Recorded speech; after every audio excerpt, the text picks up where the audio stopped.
Tip number 65 are talking points for when you're meeting people at social events or sitting next to another parent at a game where your kids are playing, or other situations where you want to engage in a conversation about the person's work.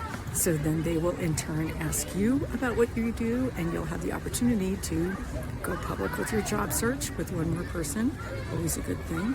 So some of the conversation starters could be, I never was clear on exactly the kind of work that you do. Can you tell me more about it?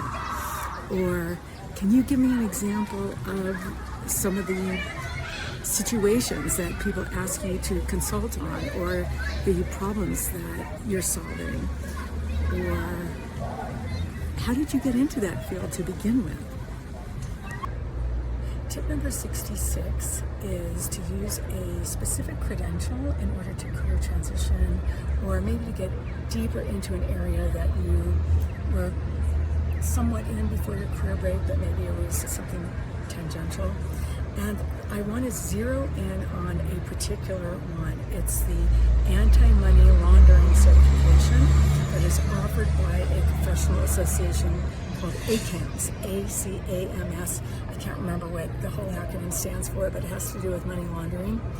And I'm bringing it up because several returners in our community have gotten this certification and have been hired pretty quickly afterward, because we know there's a demand within financial institutions, in their compliance departments, in their anti-money laundering departments, for people with this expertise. Now, there's a price tag associated with it. The last time I looked, it was around $1,800, but you need to make this investment in yourself for the payoff later. And because we've seen good results with this, that's why I wanted to call it out. We had a returner who was in media and wanted to get into finance, use this credential to do so.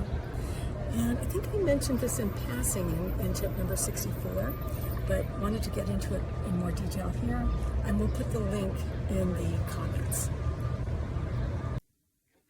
Tip number 67 has to do with contacting junior people when you've been out of the workforce. And I think I touched on this on one of the early tips on networking. It might have even been the second one, but I want this to be its own separate tip.